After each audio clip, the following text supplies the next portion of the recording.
take a piece of thread and tie a small piece of stone at one of its ends.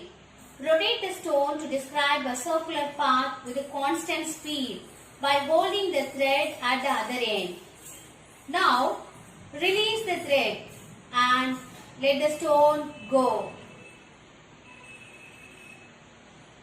If you carefully observe, on being released, the stone moves along a straight line tangential of the circular path. This is the tangential of the circular path. Moves along the straight line tangential to the circular path.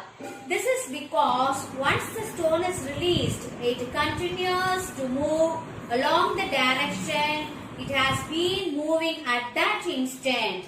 So, at that particular instant, it's moving along the direction. So, that along the direction is a straight line. I mean the linear velocity. To maintain the linear velocity, it continues to move along the direction it has been moving at that instant.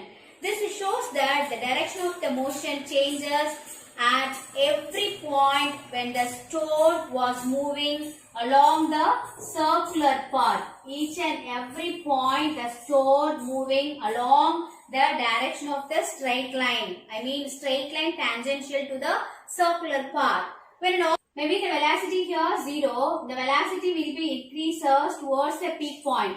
Here the here maintains the maximum velocity. So after downward the direction, the velocity will be decreases, then it will be reach 0. 0 to maximum, maximum to minimum. So that's why the velocity is changes. When an object is moving with a constant speed along a circular path, the velocity changes due to the change in direction. So direction also changes. Here bottom to top and top to bottom. Each and every point the direction also changes. For example, hence it is an accelerated motion. This motion which is called accelerated motion.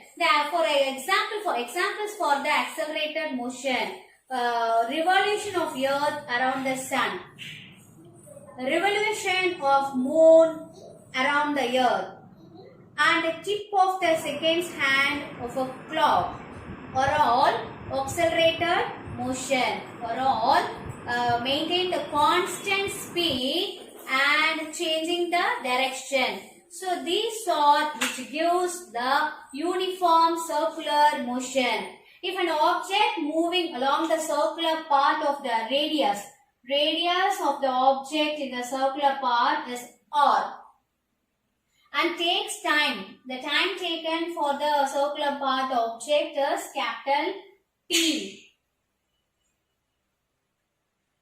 Then the speed of the object is v. So now we have to calculate the velocity or speed of the object.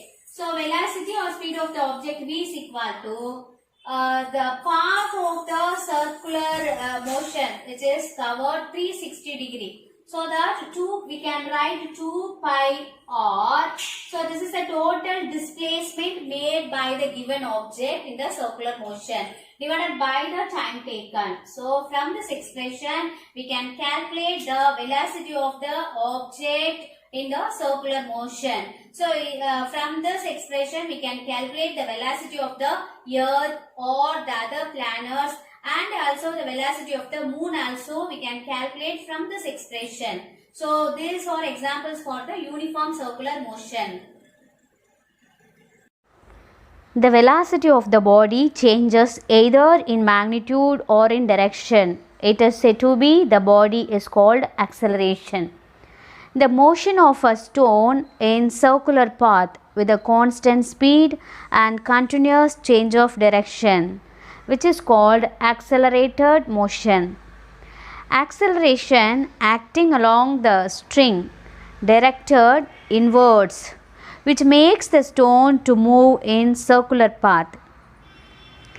The acceleration is known as centripetal acceleration, and the force of the object F equal to ma in the circular path is called centripetal force. The centripetal acceleration is directed radially towards the center of the circle. The centripetal force must act on the object radially towards the center. Let us consider an object of mass m moving along a circular path of the radius r with the velocity v. Mass of the object is moving in a circular path. In each and every point, the object maintains the linear velocity, and force of the object is towards the center, which is called centripetal force, and its acceleration is called centripetal acceleration. Centripetal acceleration means AC, towards the center. So that's why it's called a centripetal acceleration.